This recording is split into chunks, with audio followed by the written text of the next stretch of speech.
तो application of calculus in commerce and economics में हमने लास्ट क्लास क्या पढ़ा था?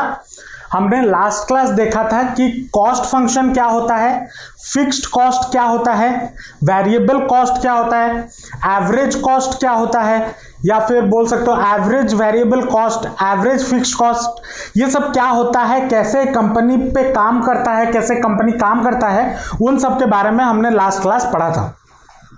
आज के क्लास में हम और कुछ नए टर्म्स के बारे में समझेंगे, ठीक है। जैसे कि पहला वाला जो टर्म आता है वो है डिमांड फंक्शन या डिमांड।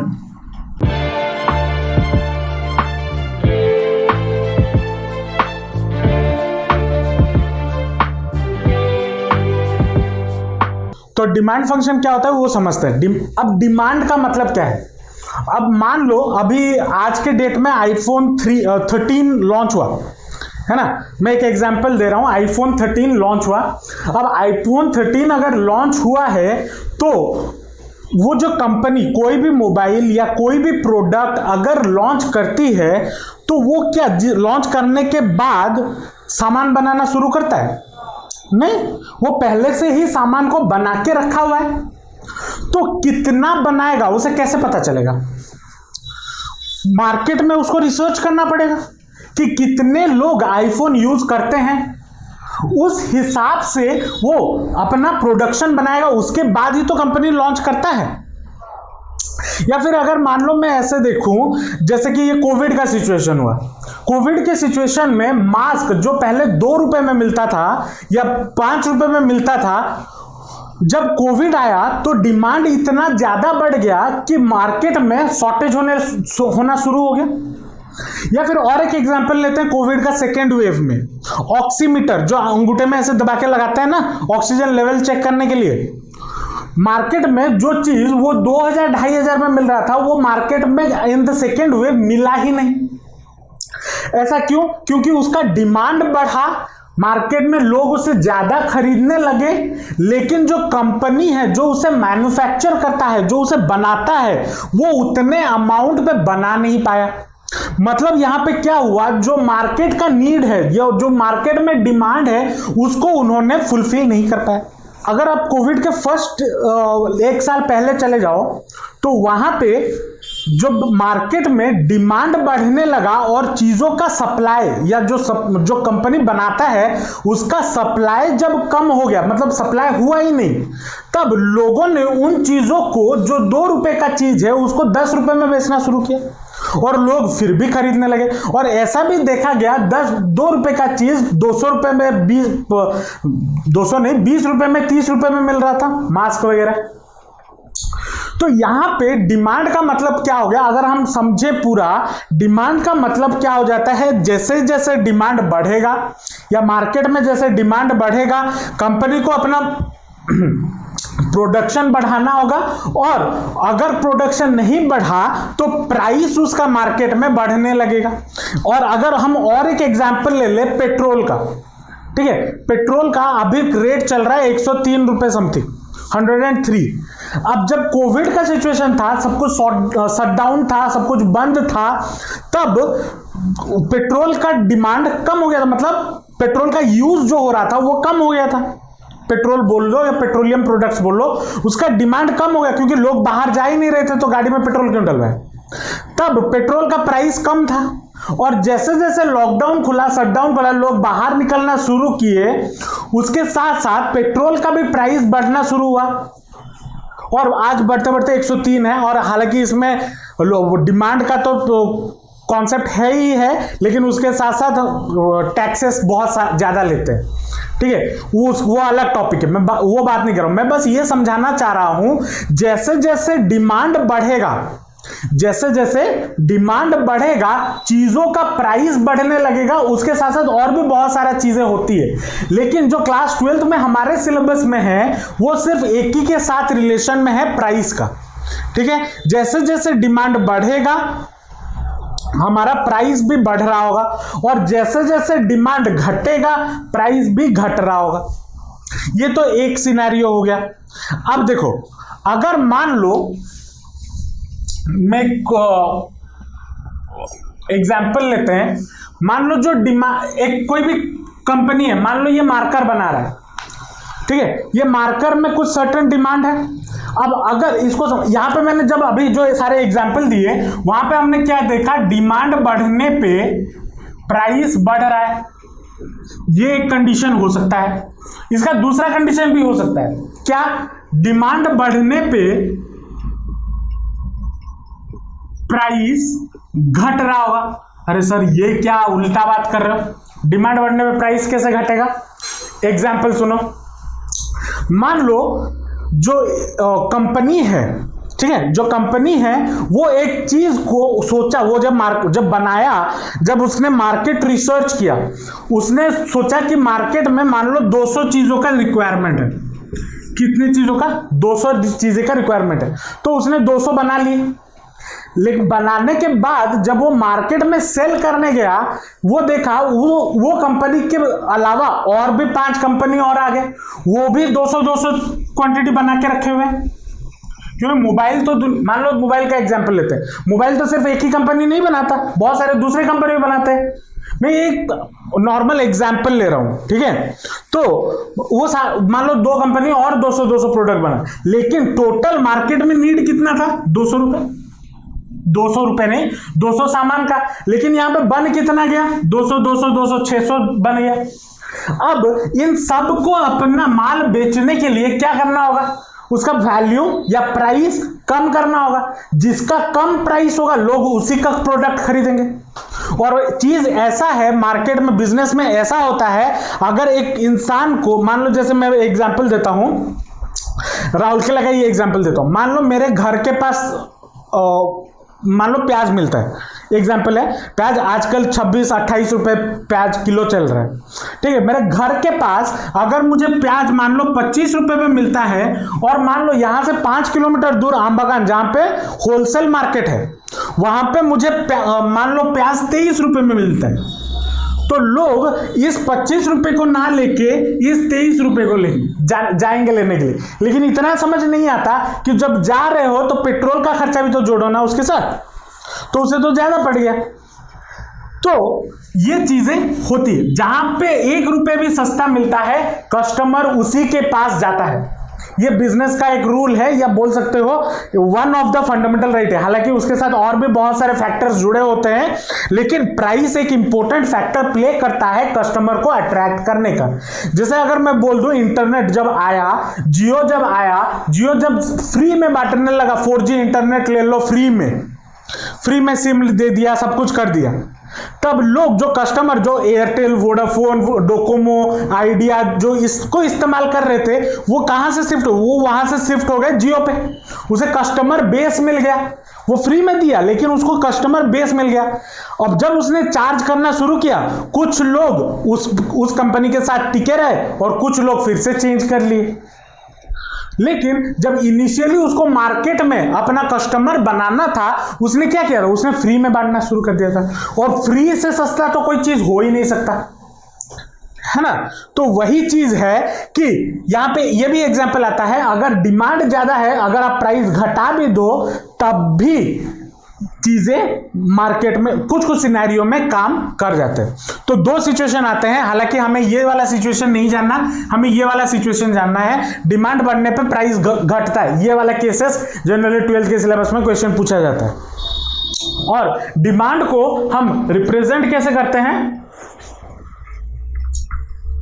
डिमांड को हम रिप्रेजेंट करते हैं, D is equal to F of P, F of P। और ये P क्या होता है,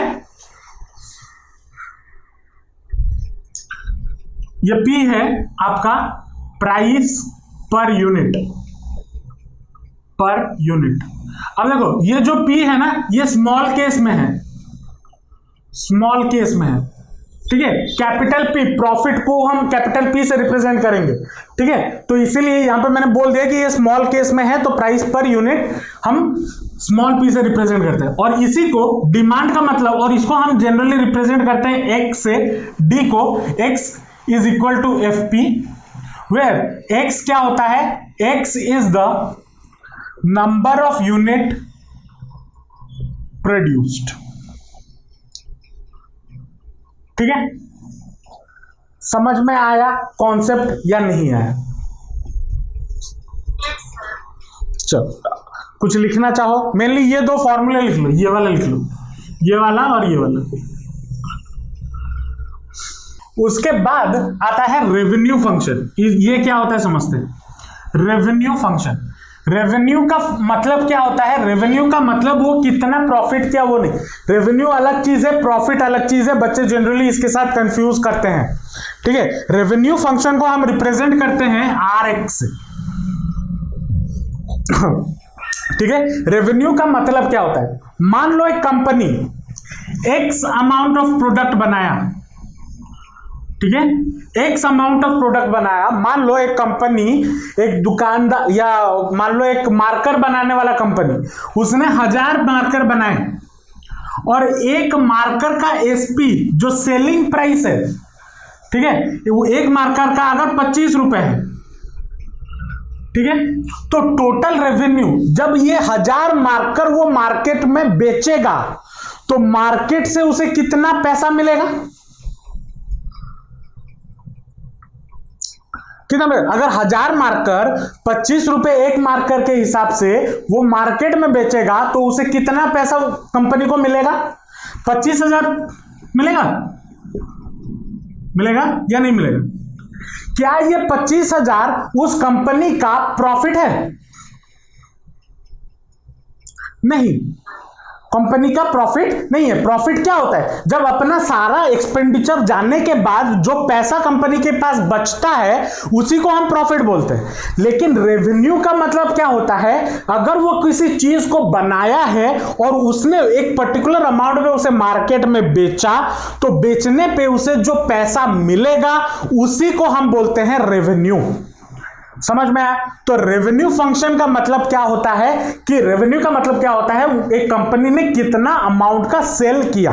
मान लो जैसे अगर आप आजकल देख रहे होगे बहुत बिजनेस का चल रहा है, बोलते हैं मेरा रेवेन्यू इतना है, मैं महीने का 1 लाख का रेवेन्यू जनरेट कर रहा हूं, मैं महीने का 1 करोड़ का रेवेन्यू जनरेट कर रहा हूं। रेवेन्यू का मतलब प्रॉफिट नहीं होता, यह समझ लो।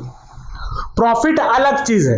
रेवेन्यू का मतलब होता है कि एक कंपनी जब वो कोई चीज बेचती है उसका एक्सपेंडिचर हटाने के बाद जो बचेगा वो प्रॉफिट होता है। रेवेन्यू का मतलब क्या होता है? जितना वो मार्केट में बेचा वो कितने अमाउंट में बेचा गया, टोटल अमाउंट में कितना बेचा गया, वो उसका रेवेन्यू कहलाता है। समझ में आया या नहीं आया? तो रेवेन्यू फंक्शन RX को हम क्या लिखेंगे? X into P, where X क्या है? X है number of units, number of units, और P क्या है? Price per unit.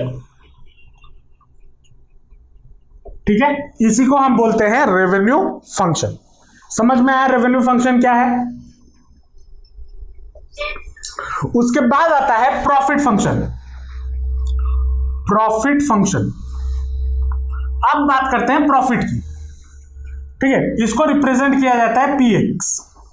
अब मान लो एक कंपनी जो 100, यहां पे 1000 वाला मार्कर का एग्जांपल दिया था ना, 1000 मार्कर को उसने एक मार्कर को कितने SP में कितने बेचा? 25 रुपए में बेचा। लेकिन मान लो उसको 1000 मार्कर बनाने में, मान लो 1000 मार्कर बनाने में 10,000 रुपए खर्चा हुए। 10,000 रुपए खर्चा हुए, मतलब उसमें उसका फिक्स्ड कॉस्ट भी आ गया, वेरिएबल कॉस्ट भी आ गया। अब ये जो 1000 रुपए खर्चा हुआ, 10,000 खर्चा हुआ, उसमें उसका फिक्स्ड कॉस्ट और वेरिएबल कॉस्ट जो हमने लास्ट क्लास पढ़ा हुआ था वो सारा इंक्लूडेड है। ठीक है, इंक्लूडेड है। और 10,000 रुपए में उसको, 10,000 रुपए में उसने उस चीजों को बनाया। ठीक है, और बेचा कितने में? बेचा 25,000 में। ठीक है, तो उसका प्रॉफिट कितना हो गया? प्रॉफिट हो जाएगा 25,000 माइनस 10,000, मतलब कितना हुआ प्रॉफिट? 15,000 का। ये 25,000 जो मैंने यहां पे लिखा माइनस किया, 25,000 क्या है? रेवेन्यू फंक्शन है, RX है या नहीं है? और ये जो 10,000 मैंने लिखा, वो क्या है, CX cost function, total cost उसका है ना, तो RX माइनस CX कर दो तो आपको क्या मिल जाएगा, PX या प्रॉफिट फंक्शन। समझ में आया प्रॉफिट कैसे निकाला जाता है। चलो अब देखो यहां पे और कुछ चीजें बात करते हैं।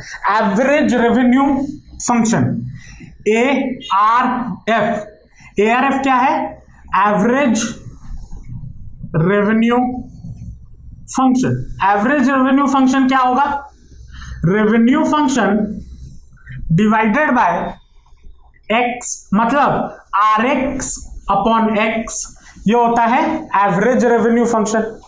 एवरेज प्रॉफिट फंक्शन कितना होगा, एवरेज प्रॉफिट फंक्शन ये क्या है, एवरेज प्रॉफिट फंक्शन, ये कितना हो जाएगा, PX बाय x, ठीक है, मतलब प्रॉफिट फंक्शन बाय x। तो एवरेज प्रॉफिट फंक्शन हमारा कितना हो गया, PX by x, average revenue function हमारा कितना हो गया, RX बाय x। और यहां से अगर हम निकालना चाहें तो एवरेज प्रॉफिट फंक्शन का और एक फॉर्मूला क्या होगा, PX by x is equal to RX by x minus CX by x। ये आपका और एक फॉर्मूला आ गया किसका, एवरेज प्रॉफिट फंक्शन का। समझ में आया इतना तक या नहीं आया। अच्छा एक चीज और भी देखते हैं एवरेज रेवेन्यू फंक्शन में। एवरेज रेवेन्यू फंक्शन क्या है, RX बाय x। RX कितना होता है, यहां पे अगर देखो RX कितना है, x इंटू पी, ये है, तो that will be equal to कितना, x into P by x. तो x गेट्स कैंसिल, तो कितना बचा, p बचा। तो एवरेज रेवेन्यू फंक्शन मेरा कितना हो जाएगा, प्राइस ऑफ पर्टिकुलर यूनिट। एक पर्टिकुलर यूनिट या पर यूनिट का जो सेलिंग प्राइस होगा या जिसमें वो बेच रहा होगा वो उसका एवरेज रेवेन्यू फंक्शन होगा। ये भी आप शॉर्टकट यूज कर सकते हो, ठीक है, समझे। शॉर्टकट नहीं है, हालांकि कभी कभी क्वेश्चन में अगर पूछ ले तो जरूरत आ जाएगा। समझ में आया या नहीं आया। तो यहां पे हम और एक चीज भी कर सकते हैं, देखो average profit function PX by x is equal to कितना हो जाएगा, RX बाय x कितना आया, P आया, P minus CX by x, ये भी हो सकता है। ये भी आपका एवरेज प्रॉफिट फंक्शन का और एक फॉर्मूला आ गया। तो अब आज की क्लास में हमने क्या क्या सीखा। आज के क्लास में हमने सीखा डिमांड क्या होता है, डिमांड फंक्शन क्या होता है, रेवेन्यू फंक्शन क्या होता है, प्रॉफिट फंक्शन क्या होता है। और एक चीज भी सीखना बाकी है, पहले इसको नोट डाउन कर लो, उस पर चलेंगे। ब्रेक इवन एनालिसिस क्या होता है, ये वो पॉइंट होता है, जैसे कि मैं एक छोटा सा एग्जांपल दे रहा हूं। मान लो एक कंपनी 1000 आइटम बनाया, 1000 प्रोडक्ट बनाया। अब ऐसा तो नहीं है कि एक ही दिन में 1000 का 1000 बेच देगा, मार्केट में बेचेगा नहीं ना। पहले दिन मान लो 10 बिका, दूसरे दिन मान लो 50 बिके, उसके बाद वाले दिन मान लो 100 बिके, ऐसे कुछ बिकते हुए जाएंगे। कुछ ऐसा नहीं है कि इंक्रीज होते हुए जाएगा, कभी इंक्रीज हो सकता है, कभी डिक्रीज हो सकता है ना। तो ब्रेक इवन एनालिसिस वो है कि वो जितना, अगर उसका रेवेन्यू कॉस्ट, जितना उसे जो रेवेन्यू कॉस्ट है, अगर उसके कॉस्ट फंक्शन से, मतलब जितना उसने मार्केट में पैसा लगाया है, वो अगर उसको वापस मिल जाए, उसको हम उस पॉइंट को हम बोलते हैं ब्रेक इवन या ब्रेक इवन पॉइंट। मतलब इसको सीधा सीधी सिंपल भाषा में समझते हैं, मूवीज का एग्जांपल लेके। मान लो एक प्रोड्यूसर मूवी बना रहा है, ठीक है, और मूवी बनाने के लिए मान लो उसने 1 करोड़ का खर्चा किया, ठीक है, एक छोटा सा एग्जांपल दे रहा हूं, 1 करोड़ का खर्चा किया। अब वो बॉक्स ऑफिस में, मतलब जो सिनेमा हॉल्स होते हैं, बॉक्स ऑफिस होता है जिसका कलेक्शन हमें पता चलता है, बॉक्स ऑफिस में जब तक उसका कलेक्शन 1 करोड़ नहीं हो जाता तब तक वो लॉस में है। और ऐसा तो नहीं है पहले दिन ही 1 करोड़ का 1 करोड़ बन जाएंगे। उसको 1 करोड़ बनने के लिए 7 दिन, 10 दिन, 5 दिन लग सकते हैं, तो जब तक उसने जितना लगाया है, प्रोड्यूसर ने जितना पैसा उस मूवी में लगाया है, उतना पैसा जब तक उसको नहीं मिल जाता या उतना पैसा ना बन जाए मार्केट में, उस तब तक वो लॉस में जा रहा है, मतलब लॉस में जा रहा होगा ना। और जब वो 1 करोड़ से ज्यादा बना लिया तब उसका प्रॉफिट होना शुरू हुआ। तो यहां पे जब ब्रेक इवन एनालिसिस का मतलब क्या होता है कि वो जितना पैसा मार्केट पे इन्वेस्ट किया है या लगाया है, उतना पैसा जब तक उसको ना मिल जाए, उस पॉइंट को हम बोलते हैं ब्रेक इवन पॉइंट। ठीक है। और ब्रेक इवन का एनालिसिस का मतलब क्या हुआ कि उस कंपनी को लॉस हुआ या प्रॉफिट हुआ। तो ब्रेक इवन पॉइंट क्या होता है, ब्रेक इवन एनालिसिस क्या होता है, आरएक्स या revenue function is equal to क्या, कॉस्ट फंक्शन।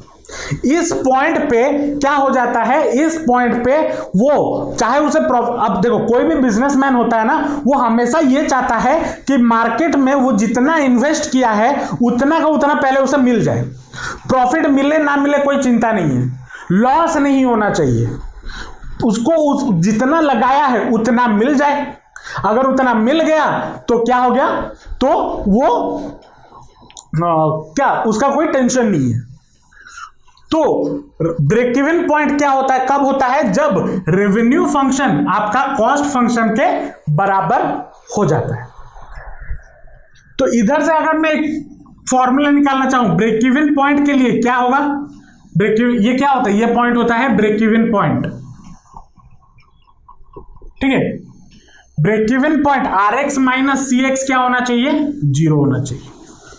ठीक है। जितना उसने लगाया है कॉस्ट, और अगर उसको जितना मार्केट से मिला है वो अगर बराबर 0 हो जाए, सब्ट्रैक्ट करने पे 0 हो जाए, देन उसका बिजनेस सही से, मतलब बिजनेस चल रहा है, वो उसका कोई लॉस नहीं हुआ।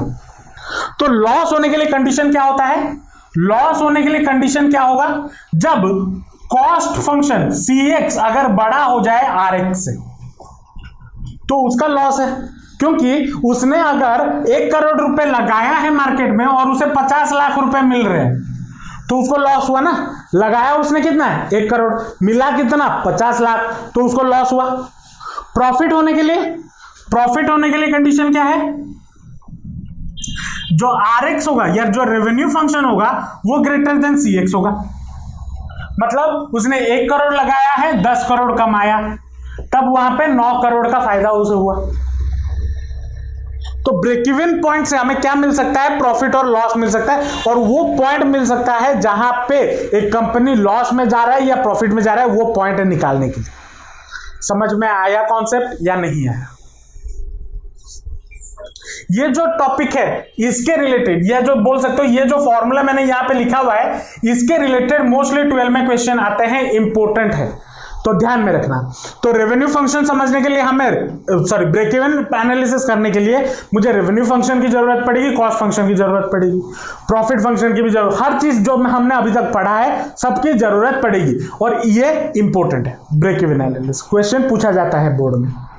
ठीक है, इसको नोट डाउन कर लो, 2-3 क्वेश्चन करेंगे तो कॉन्सेप्ट क्लैरिटी अच्छे से बन जाएगा। क्वेश्चन पे आते हैं, क्या बोला है क्वेश्चन, बोला है the total cost and the revenue of a company that produces x unit of particular product are C x equal to इतना और आर एक्स इक्वल टू इतना। मतलब यहां पे कॉस्ट फंक्शन दे दिया गया है और रेवेन्यू फंक्शन दे दिया गया है। तो सी एक्स यहां पे कितना गिवन है, सोल्यूशन पे आते हैं। सी एक्स यहां पे कितना गिवन है, सी एक्स गिवन है 5x प्लस 350 और आर एक्स आपको कितना गिवन है 50x माइनस एक्स स्क्वायर। ठीक है, और यहां पे बोला है पहला चीज find the break even points. Solution 1 पे आते हैं, break even points. Break even points के लिए क्या कंडीशन था, आर एक्स और सी एक्स क्या होने चाहिए, बराबर होने चाहिए, इक्वल होने चाहिए। तो फॉर ब्रेक इवन पॉइंट्स हम क्या लिखेंगे, R x is equal to C x. तो क्या क्या हो जाएगा, 5x plus 350 is equal to 50x minus x square, ये हो जाएगा। जो अब इसको सॉल्व करते हैं, तो इस तरफ एक्स स्क्वायर ले आते हैं, तो x square plus x square minus 45x plus 350 is equal to 0। ये होगा या नहीं होगा?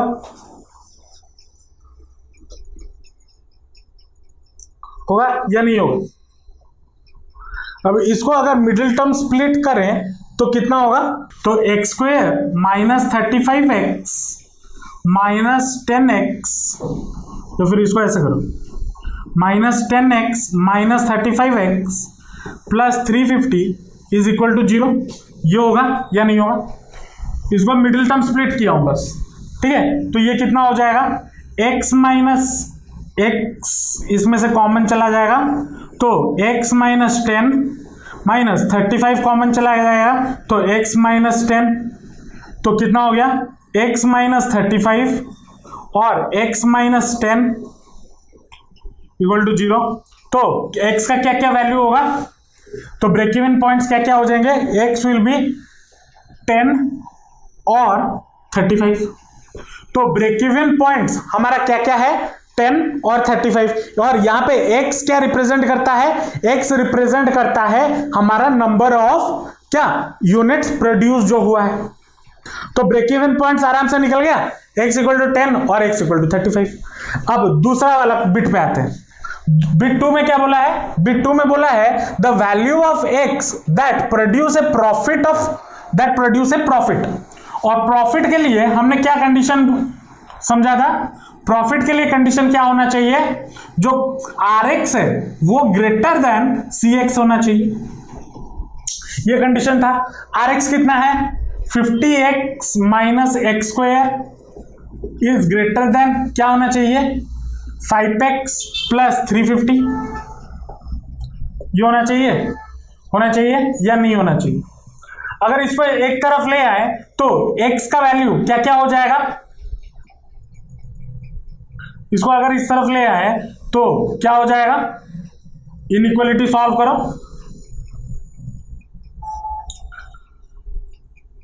5x इस तरफ लेके आएंगे तो 45x minus x square is greater than 350। ये हो जाएगा। 350 को इस तरफ ले आएंगे तो हाँ, यहाँ पे एक चीज ये गलत किए हैं, ये साइन इस तरफ होगा, लेस देन होगा। अच्छा, क्यों लेस देन होगा? क्योंकि यहाँ पे माइनस साइन है। अब देखो, अच्छा समझ नहीं पा, मैं इसको और एक बार बता देता हूँ। देखो ये क्या हो गया? 45x minus x square minus 350 is greater than 0। इस माइनस एक्स स्क्वायर को मुझे प्लस करना है, तो प्लस करने के लिए क्या करना होगा? माइनस बोथ साइड मल्टीप्लाई करना होगा। माइनस मल्टीप्लाई करूंगा तो क्या होगा? साइन चेंज होगा, तो क्या हो जाएगा? X square minus 45x plus 350 is less than 0। इसको अगर सॉल्व करेंगे तो x minus 35 into x minus 10 is less than 0। ये होना चाहिए या नहीं होना चाहिए? तो x का वैल्यू प्रॉफिट होने के लिए क्या होना चाहिए?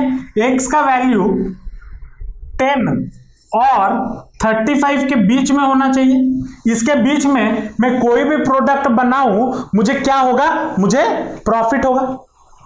समझ में आया या नहीं आया? उसके बाद दूसरा लॉस पे आते हैं। ये वाला पोर्शन लिख चुके हो। नेक्स्ट बिट में, बिट 3 में क्या पूछा है कि x का वैल्यू कितना होना चाहिए to produce a loss. Loss होने के लिए क्या कंडीशन होता है? लॉस होने के लिए क्या होना चाहिए? Rx should be less than Cx। ये मैंने बोला था। तो कितना हो जाएगा? 50x minus x square is less than क्या होना चाहिए? 5x plus 350। इसको अगर हम सॉल्व करेंगे तो कितना हो जाएगा? 45x minus x square minus 350 is less than 0। मतलब अगर माइनस में कॉमन मल्टीप्लाई करूं तो x square minus 45x plus 350 is greater than 0। ये होगा क्योंकि माइनस मल्टीप्लाई किया है तो साइन चेंज हो जाएगा। तो x का वैल्यू क्या क्या हो जाएगा? x माइनस 35 और x minus 10 should be greater than 0। ये होना चाहिए ना। तो मतलब इसका मतलब क्या है कि x का वैल्यू क्या होना चाहिए? अगर मैं x 35 से कम होता है, x अगर 35 से कम होता है, हाँ, तो x अगर 10 से कम होता है, 10 से कम होता है, या फिर x अगर 35 से ज्यादा होता है, तब मुझे क्या होगा, लॉस होगा। मतलब x का वैल्यू अगर 10 से कम हो गया तो मुझे क्या होगा, लॉस होगा। और अगर x का वैल्यू मुझे 35 से ज्यादा, मतलब प्रोडक्शन में 35 से ज्यादा करता हूं तो मुझे क्या होगा, लॉस होगा। समझ में आया ये क्वेश्चन या नहीं आया?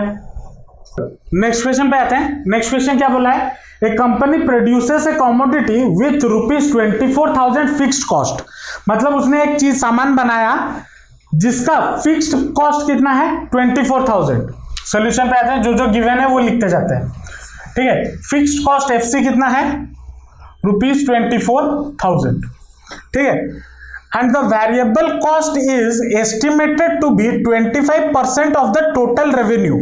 और वेरिएबल कॉस्ट वीसी कितना है, 25% ऑफ आरएक्स, टोटल रेवेन्यू, ये बोला है ना, रिकॉर्डेड। और कितने पे, अगर 8 रुपए पर यूनिट पे सेल किया जाए, मतलब स्मॉल पी जो प्राइस आपका है वो कितना है, ₹8 पर यूनिट, है ना, ये गिवन है। और पूछा है फाइंड कॉस्ट फंक्शन बिट 1 में, मतलब CX निकालना है। और CX इक्वल टू क्या होता है, FC प्लस VC, ये होता है ना, fixed cost plus variable cost, ये होता है। तो अब पहले हम वेरिएबल कॉस्ट निकालते हैं। वेरिएबल कॉस्ट निकालने के लिए लेट मैं मान लेता हूं X नंबर ऑफ प्रोडक्ट्स बनाए गए, इज प्रोड्यूस्ड एंड सोल्ड, ठीक है। मान लो X नंबर ऑफ प्रोडक्ट्स उस कंपनी ने बनाया और बेचा, और कितने में बेचा होगा, RX मेरा कितना हो जाएगा, RX हमारा हो जाएगा X इंटू 8, या फिर दैट इंप्लाइज 8x। कैसे पता चला, एक प्रोडक्ट का प्राइस 8 रुपए है, तो बेच कितने में रहा होगा, 8 इंटू एक्स। अगर x बना के बेचा है तो कितना, उसका रेवेन्यू कितना आएगा, 8x आएगा। अब वेरिएबल कॉस्ट कितना बोला है, देयरफॉर VC मेरा कितना हो जाएगा, VC will be equal to 25/100 into 8x, ये होगा। अगर 25 से ये काटे तो 4, 4 से ये काटे तो 2, तो ये हो गया कितना, 2x, ये हो गया। तो कॉस्ट फंक्शन CX मेरा कितना हो जाएगा, CX will be equal to final cost. Final cost कितना है, 24,000, या फिक्स कॉस्ट, फाइनल कॉस्ट नहीं, fix cost 24,000 plus variable cost कितना है, 2x। या फिर इसको थोड़ा सजा के लिखो तो CX इक्वल टू कितना हो जाएगा, 2x प्लस 2400। कॉस्ट फंक्शन मिल गया। आसान था, नहीं था? उसके बाद बिट 2 पूछा है रेवेन्यू फंक्शन। रेवेन्यू फंक्शन हमने ऑलरेडी निकाला हुआ है यहां पे, तो मैं डायरेक्ट लिख देता हूं। रेवेन्यू फंक्शन कितना होगा, RX will be equal to 8x, ये मिल गया। उसके बाद क्या बोला है, ब्रेक इवन पॉइंट। तो थर्ड पॉइंट में बोला है ब्रेक इवन पॉइंट के लिए, ब्रेक इवन पॉइंट के लिए क्या कंडीशन होता है, RX और CX बराबर होंगे, मतलब RX should be equal to CX। तो क्या हो जाएगा, that implies 8x is equal to 2x plus 2400, ये होगा। तो x का वैल्यू कितना आ जाएगा, 2x इस तरफ आएगा तो minus 6x, 6x equal to 4,000, 24,000, sorry 4,000 के लिए 24,000। तो x will be equal to कितना, 4,000 होगा। तो ब्रेक इवन पॉइंट मुझे कितना मिल गया, 4,000। समझ में आया क्वेश्चन या नहीं आया? नेक्स्ट क्वेश्चन पे आते हैं। नेक्स्ट क्वेश्चन क्या बोला है, एक company selling a certain product, मतलब एक कंपनी एक प्रोडक्ट बेच रहा है, कुछ प्रोडक्ट बेच रहा है, और जो डिमांड फंक्शन है वो क्या है, वो लीनियर है। The company can sell 2,000 unit when price is ₹8, और and it can sell 3,000 unit when the price is ₹4. जब 4 रुपए होगा वो 3000 यूनिट बेच सकता है, और जब 8 रुपए होगा वो 2000 यूनिट बेच सकता है। पूछा है डिटरमाइन द डिमांड फंक्शन और टोटल रेवेन्यू फंक्शन। और डिमांड फंक्शन मैंने क्या बोला था, यहां पे क्या बोला है कि वो डिमांड फंक्शन लीनियर है। तो डिमांड फंक्शन को मैं क्या ले लेता हूं, demand function P is equal to, मैं ले लेता हूं A प्लस BX ले लेता हूं। ये एक लीनियर फंक्शन हुआ वेयर A एंड B क्या है, A एंड B कांस्टेंट है, कांस्टेंट है। P क्या है, प्राइस पर यूनिट, और X क्या है, नंबर ऑफ यूनिट्स। यह मैं कर सकता हूं या नहीं कर सकता हूं। डिमांड फंक्शन लीनियर बोला है, और डिमांड फंक्शन का मतलब क्या होता था, जब स्टार्टिंग ऑफ द क्लास मैंने क्या बताया, demand function D is equal to हम क्या लिखते हैं, FX लिखते हैं, या फिर X इज इक्वल टू क्या लिखते हैं, FP फंक्शन ऑफ प्राइस लिखते हैं ना, बोला था स्टार्टिंग में या नहीं। X इक्वल टू FP याद आ रहा है। तो उस हिसाब से मैंने प्राइस इक्वल टू क्या ले लिया, एक फंक्शन ले लिया A plus BX, where P क्या है, प्राइस पर यूनिट है, और X क्या है, नंबर ऑफ यूनिट्स है। ठीक है, अब अकॉर्डिंग टू द क्वेश्चन क्या बोला है, वो 2000 यूनिट बेच सकता है जब प्राइस मेरा क्या हो, 8 हो, है ना।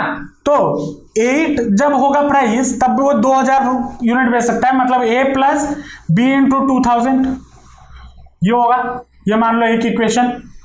और दूसरा क्या है, जब 4 रुपए होगा A प्लस B इंटू कितना हो जाएगा, 3000 यूनिट हो जाएगा, ये मान लो इक्वेशन 2 है। कैसे इक्वेशन बनाया गया समझ में आया, यहां पे ये P था, इसी में ही बस पुट किया जो कंडीशन गिवन है। ठीक है, अब इन दोनों को सब्सट्रैक्ट कर देते हैं। सब्सट्रैक्ट करेंगे तो कितना मिलेगा, 1000B, अगर इसको सब्सट्रैक्ट किया जाए तो माइनस माइनस माइनस ये कैंसिल, तो minus 1000B is equal to कितना हो जाएगा, 8 माइनस 4 तो B इक्वल टू मुझे कितना मिल गया, -1/250 मिला या नहीं मिला। और यही वाला वैल्यू किसी एक इक्वेशन में डाल दो तो A मुझे कितना मिल जाएगा, मान लो इसी में डाल देता हूं, ठीक है, इसमें डाल देते हैं, तो 8 is equal to A plus B into 2000, और B कितना है, -1/, तो ये हो जाएगा -1/250, है ना।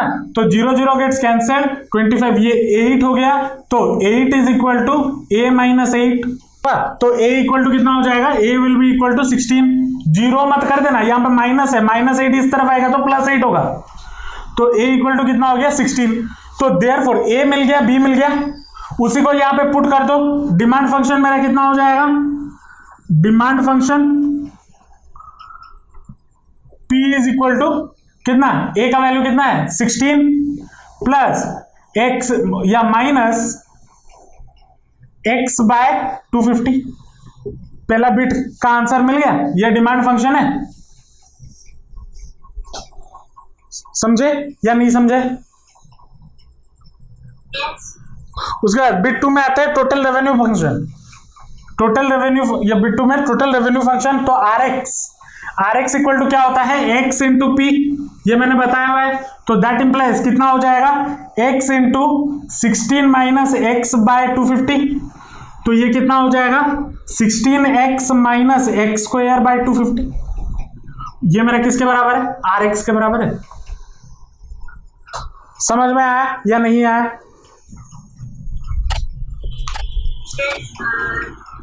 तो ऐसे ही कुछ बेसिक क्वेश्चंस आपको एग्जाम में पूछे जा सकते हैं इस टॉपिक में से। अब बोलोगे सर एप्लीकेशन ऑफ कैलकुलस से अभी तक तो डिफरेंशिएशन हम किए ही नहीं, करेंगे नेक्स्ट क्लास करेंगे, और नेक्स्ट क्लास ही ये चैप्टर खत्म हो जाएगा। ठीक है, पहले इतना चीजें समझो, क्योंकि 2 क्लास में जो पढ़े हुए हैं नेक्स्ट क्लास में सबका खिचड़ी वहां पे जरूरत होगा। ठीक है, होप आपको आज का क्लास समझ में आया होगा। अगर आपको कोई भी डाउट है या आपका कोई भी फीडबैक है तो नीचे कमेंट सेक्शन में जरूर बताना। अगर वीडियो अच्छा लगा तो लाइक जरूर कर देना, चैनल को सब्सक्राइब जरूर कर देना, क्योंकि मैं आपके पढ़ाई के रिलेटेड वीडियोस रेगुलरली अपलोड करता रहता हूं। और हाँ, अपने दोस्तों के साथ भी वीडियोस शेयर जरूर करना। तो मिलते हैं नेक्स्ट वीडियो में। Till then all the best, जमकर पढ़ाई करते रहिए and thanks for watching the video.